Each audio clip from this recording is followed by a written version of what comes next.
ರಘುರು ಈಗ CM DCM ದೆಹಲಿಗೆ ಹೋಗಿ ಬಂದರೆ ಮುಗೀತು. ಏನೋ ಒಂದು ಬೆಳವಣಿಗೆ ಆಗ್ತಾ ಇರುತ್ತೆ. ಸೆಪ್ಟೆಂಬರ್ ಕ್ರಾಂತಿದು ರಾಜಣ್ಣ ಅವ್ರದ್ದು ಹೇಳಿಕೆ ಅದು ಡೆಲ್ಲಿಗೆ ಹೋಗಿ ಬಂದಮೇಲೆ ಅಂದರೆ ಹಿಂದೆ ಹೋಗಿದ್ರಲ್ವ, ಡೆಲ್ಲಿಗೆ ಹೋಗಿ ಬಂದಮೇಲೆ ಈ ರೀತಿ ಬದಲಾವಣೆಗಳಾಗುತ್ತೆ ಅಂತ ಏನೋ ಕಾಂಗ್ರೆಸ್ನಲ್ಲಿ ಗುಸುಗುಸು ಅಂತ ನಡೀತಾ ಇರ್ಬೋದು ಅನ್ನೋದು ಭಾವನೆ.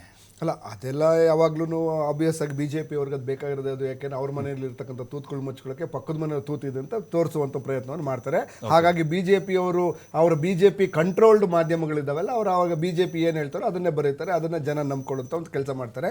ನಾನು ಮಾಧ್ಯಮದ ಮುಖಾಂತರ ಹೇಳ್ತಾ ಡೈವರ್ಟ್ ಮಾಡ್ಲಿಕ್ಕೆ BJP ಅವ್ರ ಮೇಲೆ ಹಾಕ್ತೀರಾ ಅಂತ ನೀವು? BJP ಮತ್ತೆ ಮಾಧ್ಯಮ ತುಂಬಾ ಈಸಿಗೆ ಸಿಕ್ಬಿಡುತ್ತೆ ಸರ್. ತಾವು ಪ್ರಶ್ನೆ ಮಾಡಬೇಕಾಗುತ್ತೆ. ಮಾಡ್ತಾ ಇರ್ತಾರಲ್ಲ, ಕಂಟ್ರೋಲ್ ಅಂದ್ರೆ ಏನ್ sir? What do you mean by control? ಅವರ ವೈಯಕ್ತಿಕ ಅಭಿಪ್ರಾಯ ಸರ್. ನನ್ನ ಅಭಿಪ್ರಾಯ ಒಂದು ನಿಮಿಷ, ನನ್ನ 75ರಲ್ಲಿ ಮೀಡಿಯಾ ಕಂಟ್ರೋಲ್ ಮಾಡಿದ್ದು ಯಾರು ಮರಿಬೇಡ ಸರ್. ಅಲ್ಲ, ನೀವೇ ಸರ್ ಈಗ BJP ಅವರು ಬೆಂಕಿ ಹಾಕಿದ್ದು, ಸಿದ್ದರಾಮಯ್ಯ ಅವರು ಬದಲಾಗ್ತಾರೆ ಅಂತ ಹೇಳಿ ಅಶೋಕ್ ಅವರು ಹೇಳಿದ್ದು ನೋಡ್ತಾ ಇರಿ ಸರ್, ಹೈಕಮಾಂಡ್ ತರ ನಿಮ್ಮ ನಾಯಕರು ಹೇಳಿದ್ದು. ಅದಕ್ಕೆ ಒಂದ್ ನಿಮಿಷ ನೋಡಿ, ಈಗ ನನ್ನ ಅಭಿಪ್ರಾಯ ಮಂಡನೆ ಮಾಡಕ್ ನಾನು ಬಂದಿದ್ದೆ. ಎಸ್ ಸರ್, ನಿಮ್ಮ ಅಭಿಪ್ರಾಯ ಕೇಳಕ್ಕೆ ನಾನು ಬಂದಿಲ್ಲ. ಇಲ್ಲಿ ನಿಮ್ಮ ಅಭಿಪ್ರಾಯ ಕೇಳಕ್ಕೆ ಜನಗಳಿದ್ದಾರೆ. ನಿಮ್ಮ ಅಭಿಪ್ರಾಯ ದಯವಿಟ್ಟು ನೋಡಿ, ನಾವು ಹೇಗೆ ಮಾಧ್ಯಮ ನಾವ್ ಏನ್ ಹೇಳ್ತೀವಿ, ಫೋರ್ತ್ ಡೆಮೋಕ್ರಸಿ, ಡೆಮೋಕ್ರಸಿಕಲ್ ಪಿಲ್ಲರ್ ಅಂದ್ರೆ ಬದಲಾವಣೆಗಳು ಯಾಕೆ ಆಗುತ್ತೆ ಅಂತ ಯಾಕೆ ವೇಗ ಪಡೆದುಕೊಳ್ಳುತ್ತೆ? ಟಾಪಿಕ್ ಬರ್ತೀನಿ, ಪ್ಲೀಸ್ ವೈಟ್. ನೋಡಿ, ಪ್ರಜಾಪ್ರಭುತ್ವ 4ನೇ ಅಂಗ ಅಂತ ಇದೆ. ಹೇಗೆ ಪ್ರಜಾಪ್ರಭುತ್ವ ಸರ್ಕಾರವನ್ನ ಪ್ರಶ್ನೆ ಮಾಡುವ ಅಧಿಕಾರವಿದೆಯೋ, ಅದೇ ರೀತಿ ಸರ್ಕಾರವೂ ಕೂಡ ಪ್ರಜಾಪ್ರಭುತ್ವದ ಮಾಧ್ಯಮವನ್ನ ಪ್ರಶ್ನೆ ಮಾಡುವ ಅಧಿಕಾರ ಇದೆ. ಹಾಗಾಗಿ ಪ್ರಶ್ನೆಯನ್ನ ಮಾಡ್ತಿದ್ದೇವೆ. ಯಾಕೆಂದ್ರೆ ವೈಸ್ ವರ್ಷ ಇರಬೇಕು, ಒಂದ್ ಸೈಡ್ ಇರಬಾರ್ದು. ಸೊ ಹಾಗಾಗಿ ಆ ವಿಷಯವನ್ನು ಅಲ್ಲಿ ಬಿಡೋಣ. ಇನ್ನು ಮಿತ್ರರು ಹೇಳ್ತಾ ಇದ್ರು ಏನು, ಇದನ್ನ 3 ಜನ ಆಫೀಸರ್ಸ್ ಅನ್ನ ಸಸ್ಪೆಂಡ್ ಮಾಡಿದ್ದಾರೆ ಅಂತ ಹೇಳಿ. 3 ಜನ ಆಫೀಸರ್ಸ್ ಅನ್ನ ನಾವೇನೋ ತಪ್ಪು ಮಾಡಿ ಸಸ್ಪೆಂಡ್ ಮಾಡಿದ್ರೆ ಕೇಂದ್ರ ಸರ್ಕಾರ ಯಾಕೆ ಅದನ್ನ ಮಾನ್ಯ ಮಾಡ್ಬಿಡ್ತು, ಅದನ್ನ ಅಕ್ಸೆಪ್ಟ್ ಮಾಡ್ಕೊಳ್ತು, ಇಲ್ಲ ಸರಿಗಿಲ್ಲ ಅಂತ ವಾಪಸ್ ಕಳಿಸಬೇಕಾಗಿತ್ತು. ಸೊ ಅಂದ್ರೆ ನಾವು ಮಾಡಿರ್ತಕ್ಕಂಥದ್ದು ಕರೆಕ್ಟ್ ಆಗಿದೆ ಅಂತೇಳಿ ಸರ್ಕಾರ ಕ್ಲಿಯರ್ ಅಂತ ನಾವೇನ್ ಮಾಡಿದ್ವಿ, ಅದನ್ನ ಕೇಂದ್ರ ಸರ್ಕಾರನೇ ಮುದ್ರೆ ಒತ್ತಿದೆ. ಹಾಗಾಗಿ BJP ಅವರು ಆ ವಿಚಾರವನ್ನು ಚರ್ಚೆ ಮಾಡಬಾರ್ದು. ಇನ್ನು 3ನೇ ವಿಚಾರ, ಮಾತೆತ್ತೂರು BJP ಅವರು ಮಾತೆತ್ತೂರು ನಮ್ಮ ಮಿತ್ರರು ಹೇಳ್ತಾರೆ, ಪ್ಲೀಸ್ ಆಮೇಲೆ ಬದಲಾವಣೆ ಬೀಗಾಳಿ ಸರ್.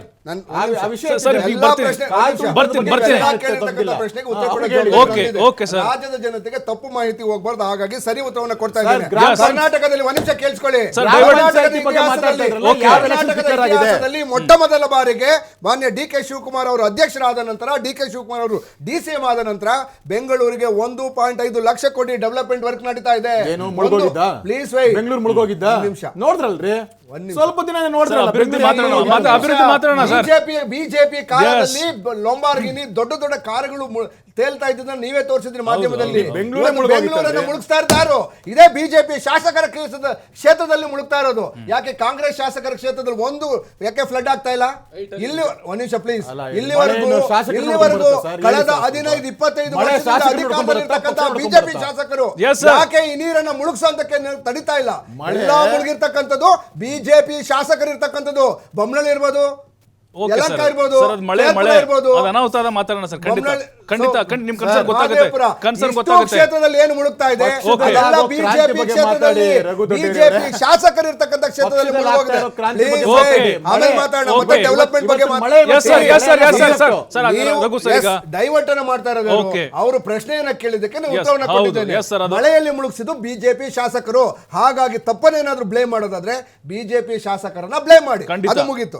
ಎರಡನೇ ವಿಚಾರ, ಕರ್ನಾಟಕ ಕಾಂಗ್ರೆಸ್ ನಲ್ಲಿ ಏನು ಕ್ರಾಂತಿ ನಡೀತಾ ಇಲ್ಲ.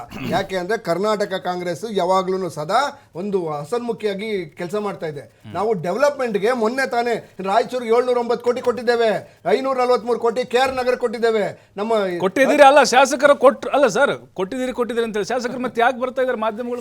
ಒಂದು ನಿಮಿಷ, ಅನುದಾನ ಬರ್ತಾ ಇಲ್ಲ. ಒಂದ್ ನಿಮಿಷ, ಯಾರು ಒಂದ್ ನಿಮಿಷ, BR ಪಾಟೀಲ್ ಅವರು ಏನು ರಾಜು ಕಾಗೆ ಅವರು ಮತ್ತೆ ಇನ್ನೊಬ್ರು 3 ಜನ BJPಯಲ್ಲಿದ್ದಂಥವರು ವಲಸೆ ಬಂದ ನಂತರ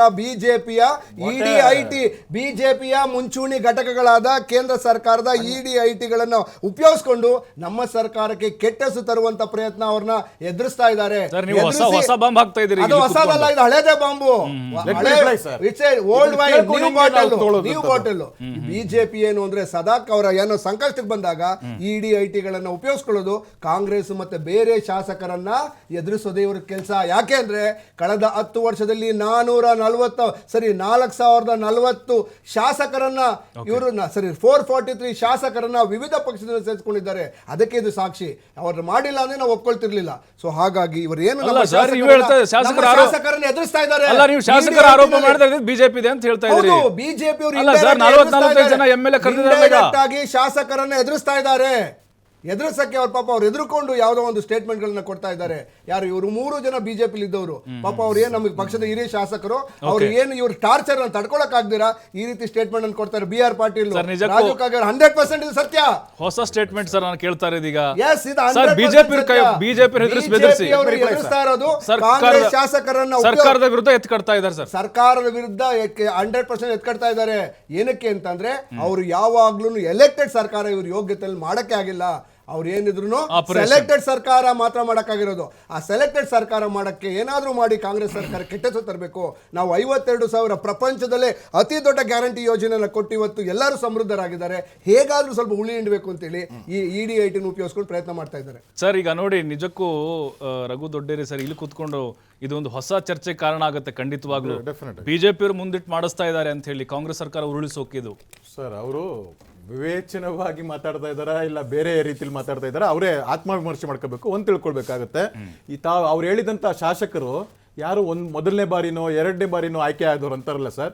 83-85ರಿಂದನೂ ಶಾಸನಸಭೆಯಲ್ಲಿ ಇರೋವಂಥವ್ರೇನೆ.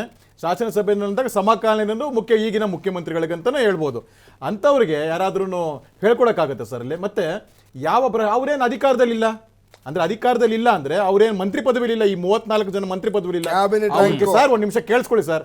34ರಲ್ಲಿ ಮಂತ್ರಿ ಪದವಿ ಇಲ್ಲ. ಅವ್ರು ಕೇಳ್ತಾ ಇರೋದೇನು, ನನ್ನ ಒಂದು ಕ್ಷೇತ್ರದಲ್ಲಿ ಅನುದಾನ ಇಲ್ಲ, ನಾನು ಕ್ಷೇತ್ರದಲ್ಲಿ ಓಡಾಡ್ಕೊಳಾಗಲ್ಲ ಅಂತವ್ರನ್ನ ಬಂದ್ಬಿಟ್ಟು. ಹಾಗಾದ್ರೆ ಕಾಂಗ್ರೆಸ್ ಚಿಹ್ನೆಯ ಮೇಲೆ ಗೆದ್ದಂತ ಈ ನಾಯಕರು ಕಾಂಗ್ರೆಸ್ ಶಾಸಕರಲ್ವಾ?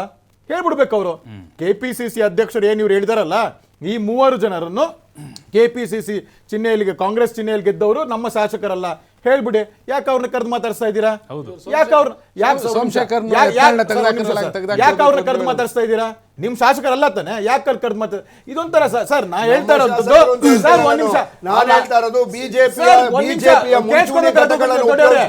ಕಾಂಗ್ರೆಸ್ ಸರ್ಕಾರವಾದಂತ ಸುಭದ್ರ ಸರ್ಕಾರವನ್ನ ಬೀಳಿಸಲು ಪ್ರಯತ್ನ ಮಾಡ್ತಾ ಇದ್ದಾರೆ.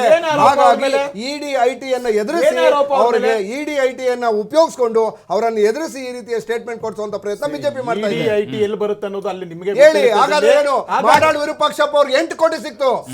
ಇವನ್ ಕೋರ್ಟ್ ಕೂಡ ಹಾಗಾದ್ರೆ ಯಾಕೆ ಇನ್ನು ED-18 ನಿದ್ದೆ ಮಾಡ್ತಾ ಇದೆ? ED-18 ಅವ್ರ ಮೇಲೆ ಕ್ರಿಯೇಟ್ ಮಾಡಿಲ್ಲ. ಈ ಸೆಲೆಕ್ಟೆಡ್ ಡಿಸ್ಕ್ರಿಮಿನೇಟೆಡ್ ಅಟ್ಯಾಕ್ ಇದೆಯಲ್ಲ, it is purely BJP agenda, propaganda. Operation ಕಮಲದ ಒಂದು ಭಾಗ ಅಷ್ಟೇ ಇದು. ಆಪರೇಷನ್ ಕಮಲ ಭಾಗಕ್ಕೆ ಪ್ರಯತ್ನ ಮಾಡ್ತಾ ಇದ್ದಾರೆ. ಅದಕ್ಕೋಸ್ಕರ ಸರ್ ಅವ್ರು ನೋಡೋಣ ಸರ್. ಈಗ ಒಪ್ಕೊಂಡಿದ್ದಾರೆ ಅವರು 100% ಒಪ್ಕೊಂಡಿದ್ದಾರೆ. ಯಾಕೆ ಅಂದ್ರೆ ಮಾಡಾಳು ವಿರೂಪಾಕ್ಷಪ್ಪ ಅವ್ರ ಮೇಲೆ ಆಕ್ಷನ್ ತಗೊಂಡಿದ್ರೆ, ಮಾಡಾಳು ವಿರೂಪಾಕ್ಷಪ್ಪ ಅವ್ರ ಮೇಲೆ ED ಕೇಸ್ ರಿಜಿಸ್ಟರ್ ಮಾಡಿದ್ರೆ ಇವತ್ತು ನಾವು ಒಪ್ಕೊಳ್ತಿದ್ವಿ ಬಿಜೆಪಿ ಸರ್ಕಾರ ಸರಿಗಿರ್ತದೆ ಅಂತ. ಬಿಜೆಪಿ ಸರ್ಕಾರ ಒಂದು ಬೇಸರದ ಸಂಗತಿ. ಹೌದು, ಕರೆಕ್ಟ್ ಅಲ್ಲ ಸರ್. ಈಗ ನೀವಲ್ಲ ಸರ್, ಅಭಿವೃದ್ಧಿ ವಿಚಾರವಾಗಿ ಅನುದಾನ ಕೊಡಿ ಅಂತ ಸರ್ಕಾರ ಕೇಳಿದ್ರೆ ನೀವು ಬಿಜೆಪಿ ಮೇಲೆ ಎತ್ತ ಹಾಕ್ತಾ ಇದ್ದೀರಿ. ತಪ್ಪಿಸಿಕೊಳ್ತಾ ಇದ್ದೀರಿ ಸರ್. ತಪ್ಪಿಸಿಕೊಳ್ತಾ ಇದ್ದೀರಿ ಸರ್. ನಾವು ಅನುದಾನವನ್ನ ಎಲ್ಲರಿಗೂ ಕೊಟ್ಟಿದ್ದೇವೆ. ಪ್ರತಿಯೊಬ್ಬರು ಶಾಸಕರುಗಳಿಗೂ ಇಷ್ಟಿಷ್ಟೇ ಅಂತ ಕೊಟ್ಟಿದ್ದೇವೆ. ನಿಮ್ಮ ED-18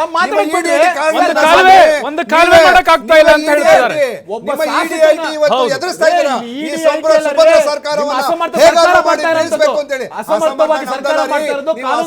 ವಿರೋಧ ಪಕ್ಷದ ನಾಯಕರು, ಅಸಮರ್ಥ ವಿರೋಧ ಪಕ್ಷದ ನಾಯಕರು, ನೀವು ಸಮರ್ಥರಾಗಿ ವಿರೋಧ ಪಕ್ಷದ ಕೆಲಸ ಮಾಡಿದ್ರೆ ಇವತ್ತು ನಾವು ರಾಜ್ಯಕ್ಕೆ ಇನ್ನೂ ಅತ್ಯುತ್ತಮವಾದ ಕೆಲಸ ಮಾಡಬಹುದು. ಮಾಡಿದ್ದೀವಿ. ಏನ್ ಮಾಡಿಲ್ಲ ಹೇಳಿ? ಏನ್ ಮಾಡಿಲ್ಲ? ಜನ ಬರ್ತಾ ಇದ್ರು, ಯಾರು ಜನಗಳು ಯಾರು ಬರ್ತಾ ಇಲ್ಲ. ಬಿಜೆಪಿ ಯಾರು ಬರ್ತಾ ಇಲ್ಲ. ಒಂದ್ ನಿಮಿಷ, ಬೆಳಿಗ್ಗೆ ಜಗಳ ಆಡ್ತಿರೋರು ಇದೇ ಯತ್ನಾಳು, ಇದೇ ಏನು ಮಧು ಬಂಗಾರಪ್ಪ, ಇದೇ ಅರವಿಂದ್ ಲಿಂಬಾವಳಿ,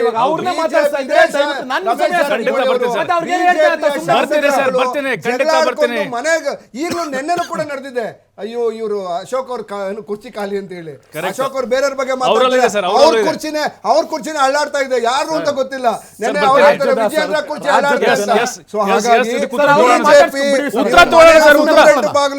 ಉತ್ತರ ತಗೊಳ್ಳೋಣ ಸರ್.